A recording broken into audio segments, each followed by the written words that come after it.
as minhas leituras do mês de março. Olá, meus amores, sejam bem-vindos a mais um vídeo nesse canal. E no vídeo de hoje eu vou comentar com vocês quais foram os livros que eu li no mês de março. E fica sentado aí, vem comigo que tem muita coisa boa, viu? No mês de março eu li 3 livros maravilhosos, sendo que um deles foi um calhamaço. E os dois também são grandinhos, viu? Bom, eu já comecei o meu mês de março lendo O Despertar das Monções, da Thea Guanzo, que é o segundo volume da série da Guerra dos Furacões.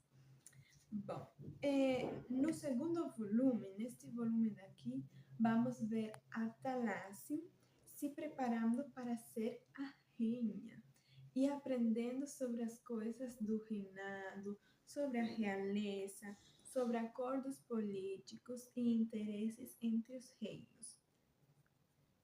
Pausa. No livro fica bem claro que a Talassi, ela é uma marionete da sua avó. É como um meio para a avó dela conseguir o que ela quer. Mais poder e mais conquistas de território. Ela briga a neta, primeiro que ela nunca procurou pela neta. Já começa por aí, né? Mas ela briga a neta pelo simples motivo de que ela precisa de uma sucessora para o seu reinado, já que ela está ficando muito velha, em breve ela vai morrer, tem uma guerra acontecendo com um pano de fundo. Esse segundo volume, a diferença entre o primeiro e o segundo é que o primeiro foca muito na guerra, nas tramas políticas e na relação dos personagens. Já esse segundo volume, a trama política e a guerra fica de pano de fundo e a autora se foca mais no romance, o que de certa forma é muito bom, porque vamos ver a Talassi e o nosso protagonista, o Alaric, se envolvendo mais naquela química. A classificação indicativa para esse livro, eu não me lembro muito, mas... lembrei. É mais 16, tá? Não tem hot nem nada. Só tem um, na verdade, mas enfim. Agora vamos falar sobre os pontos importantes que eu achei sobre a trama. Começando com algo que está me irritando muito, e eu não sei porque estou achando em todos os livros que leio, cara, que é a protagonista me está irritando, porque ela toma umas atitudes muito imaturas. Ela fica de picuinha. Até aí tudo bem, né? Aquele clichê do cão e gato. O que me irritou muito foi a falta de confiança entre os protagonistas. Por mais que as motivações sejam plausíveis, já que o Alaric, ele continua sendo inimigo. Eles estão também nessa trama política, onde ela precisa tirar vantagem para conseguir derrotar o Senhor das Trevas, que é o pai dele. A falta de posicionamento da nossa protagonista com as suas vontades. Ela se deixa manipular pela avó. Assim, se deixa manipular pela avó, demora muito, literalmente, ela só se livra disso faltando 100 páginas para acabar o livro. Ela se cala muito perto da sua avó.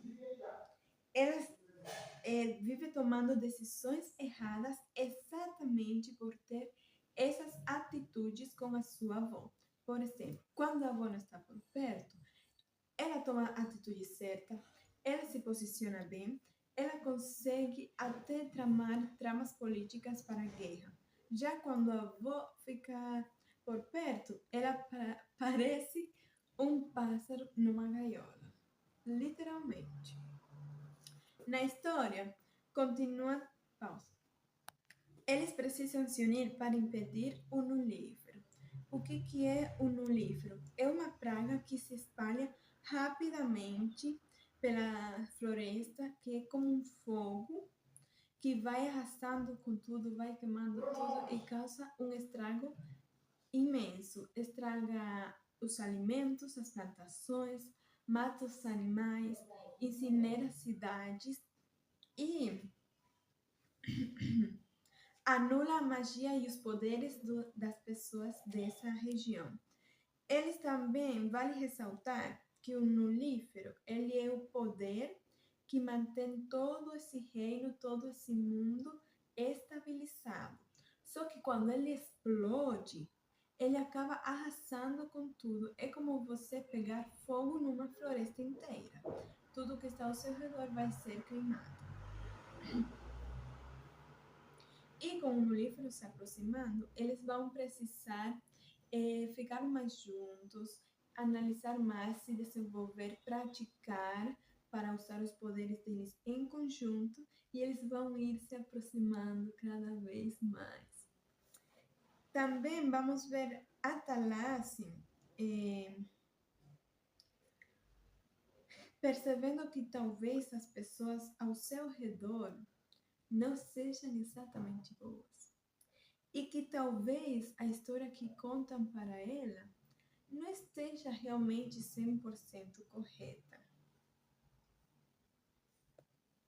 Vai perceber que eles não veem ela nem como uma heroína, nem como uma amiga, nem como uma princesa perdida. Eles veem ela como um meio para conseguir o que querem. Uma peça num jogo de xadrez, que é conseguir salvar o reino e manter a autoridade desse reino, que também é como um modo de ditadura. Também tem a questão da mentora dela, não me lembro o nome, que fica constantemente tentando colocar ela em contra de Alaric, criando rinhas, brigas entre eles para tentar separar eles.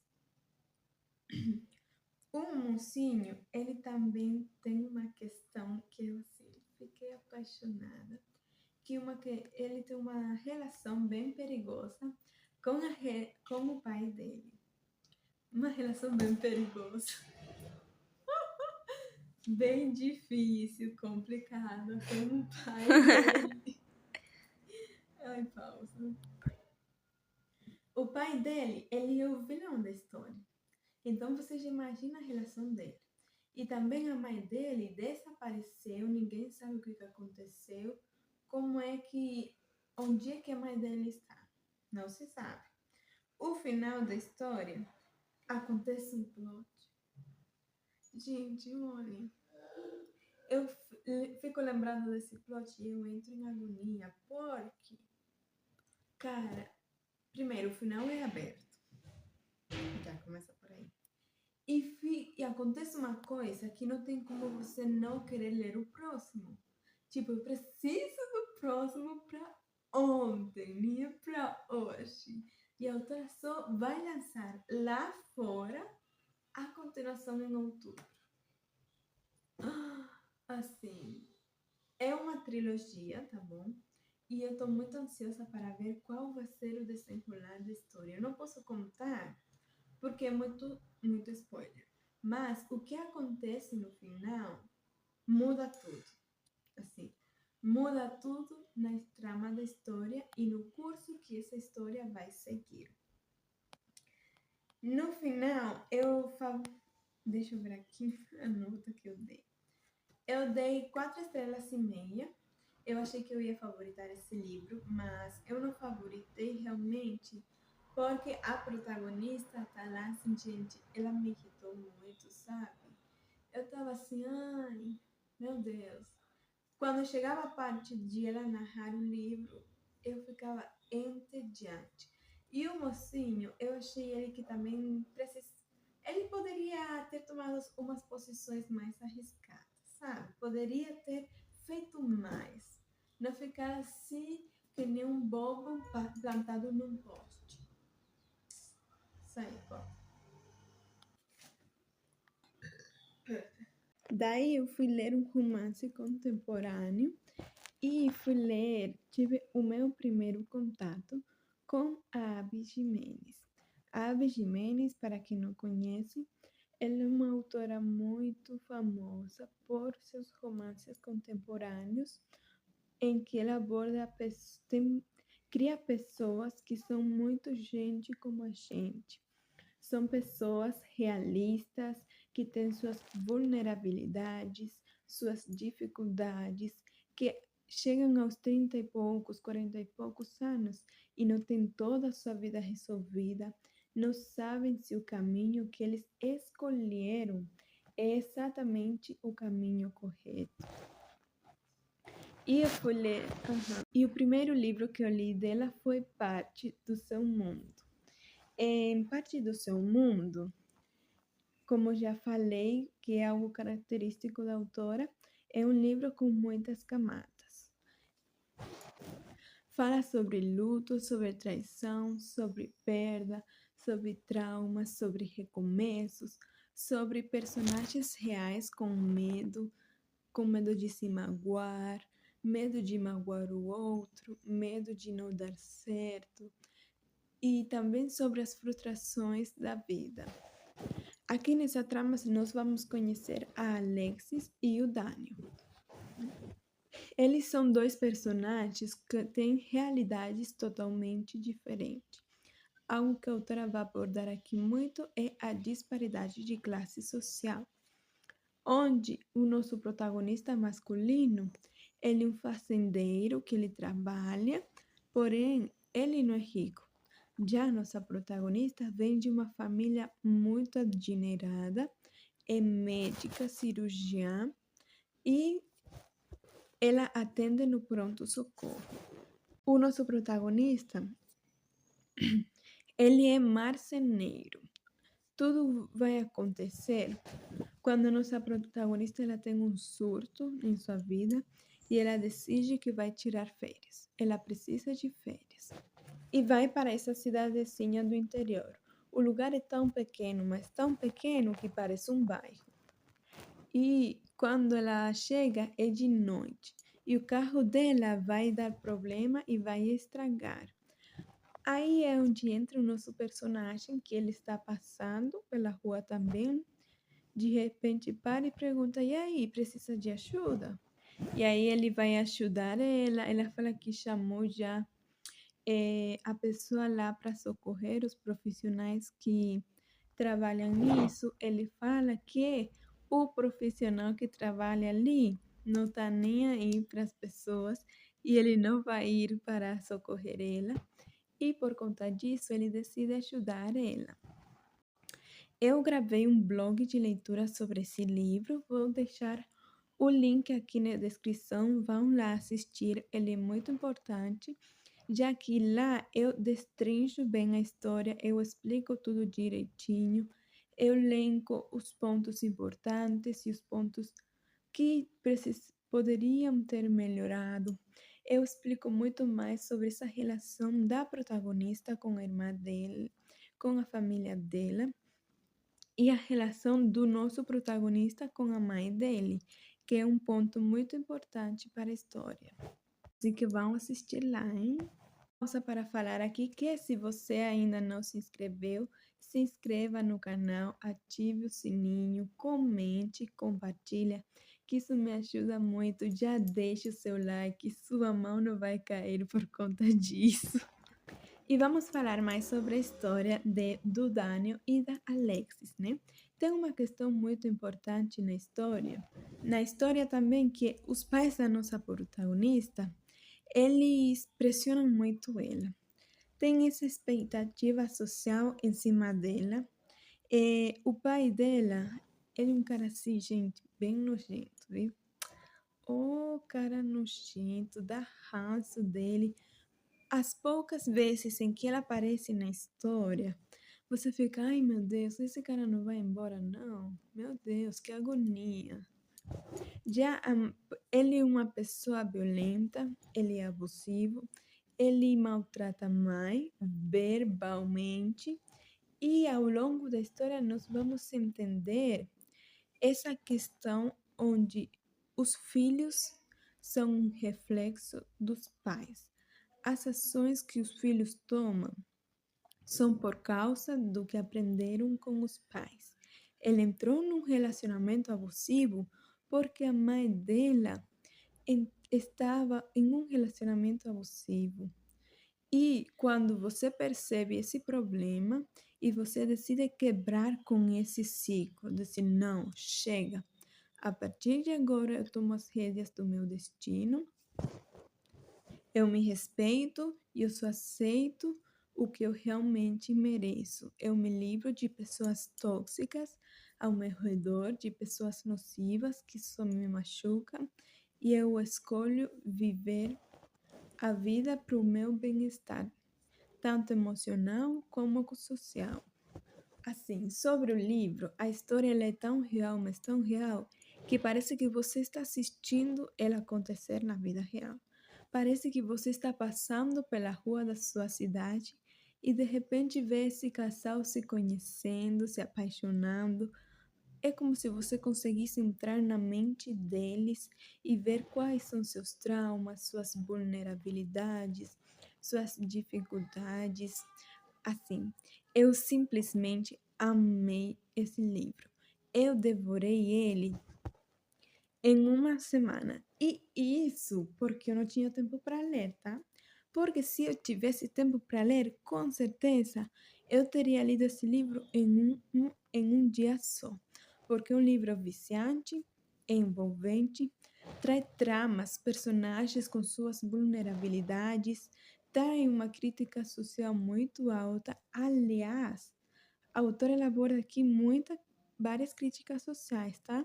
Desde peso até relações familiares. O que eu falei aqui é a trama principal da história. Porém, a autora aborda muita coisa mais aí nessa história. Obviamente, foi o meu primeiro contato com a Abby assim. Ela já entrou para a minha lista top 1 de autoras de romance contemporâneos, tá bom? Eu favoritei esse livro, sem dúvidas, foi uma das melhores leituras que que eu fiz esse ano. Pausa para beber água. Se hidratem, é muito bom. Bom, gente, aí eu tava com muita vontade de ler mais fantasia. Assim, eu tava com uma ressaca que vocês não tinham noção do quanto tamanho. Eu tinha acabado de ler uma fantasia maravilhosa, depois eu li um romance contemporâneo que me destruiu, me cativou e me reconstruiu. E eu falei, agora, eu não posso deixar que eu pegue ressaca literária, eu tenho que fazer alguma coisa. Aí eu comecei a ler outro livro, não deu certo, abandonei. Aí eu falei, eu vou ler algo de conhecimento, de desenvolvimento pessoal. Não deu certo. Vou ler um clássico. Também não deu certo. E foi aí então que eu decidi. Tinha chegado a hora de eu começar a ler uma série de fantasia que eu estava com muita vontade de ler ela desde o lançamento, que foi o primeiro volume foi lançado em 2021. É uma autora altamente reconhecida. A série dela é 880, ou você gosta ou você odeia. No momento eu sou do grupo que adora essa série. Já sabem o que estou falando? É uma mulher branca, tem um cabelo meio castanho escuro. Eu estou falando de Sangue e Cinzas, da Jennifer Lynn Armentrout. Gente, eu estava muito ansiosa para ler esse livro. Muito ansiosa mesmo. Vocês não têm noção de tantas expectativas que eu tinha para esse livro. Assim, as minhas expectativas estavam nos céus, nas alturas. Foi um livro que, por conta do tempo, eu devorei ele. Ele é viciante, mas realmente, por conta do tempo, eu demorei a ler ele um pouco mais, tanto que eu comecei em fevereiro e só terminei agora em março. Mas, assim, que livro bom, meus amores. Eu sinto que De Sangue e Cinzas é um Acotar com vampiros. Vocês também sentem isso? Quem já leu Acotar, me responda aqui embaixo se realmente sentem isso. E algo que eu quero falar para vocês foi que eu gravei vlog de leitura, viu? Já vem aí depois. Assim que quando for lançado o blog de leitura, vocês vão lá assistir e comentar muito. Conta aqui sobre o que você achou do livro, se você leu, se interessou para ler, o que achou, se gostou, se é do time que amou ou do time que odiou, porque assim é uma série bem 880. Se você gosta mais do Castle e da Pop ou do Nictus e a Cera. Ai, gente, pra mim, eu sei que eu vou amar quando eu for ler o Nictus e a Cera, mas a Pop e o Castle tem todo o meu coração, tá? Top 1. Bom, falando agora sobre o livro, é um livro totalmente diferente do que eu estava acostumada a ler. Eu nunca tinha. O único livro que eu li com vampiros foi Noiva da Alia Seuji, que eu li em janeiro e gravei resenha. Tá aqui no vídeo de leituras de janeiro, vamos assistir também. A autora aqui vai nos apresentar a Pop e o Castle, ou melhor conhecido, Hawk. Aqui, como pano de fundo, nós vivemos em um mundo, temos um mundo onde o fanatismo religioso ele é muito alto. É bem gritante, domina a sociedade toda, assim, tá ao ponto em que as pessoas dão seus filhos de boa vontade para serem sacrificados. Ou melhor, sacrificados não, para eles servirem aos seus deuses como sacerdotes. Só que na realidade, eles morrem. Eles são condicionados a servirem esses deuses desde muito cedo. E uma questão bem importante é que eles vivem uma ditadura, onde o poder emana dos mais ricos, do rei, da rainha e da realeza, e onde você precisa acatar as ordens sem questionar. Você não pode questionar porque é a vontade dos deuses. Porque é o que eles querem. Assim você vai alegrar os deuses. Tá vendo como eles manipulam a mente das pessoas, usando a religião deles para manipulá-los e criar e tirar vantagem em cima disso? Pontos bem importantes sobre a história. Vamos ter alienação de pensamentos.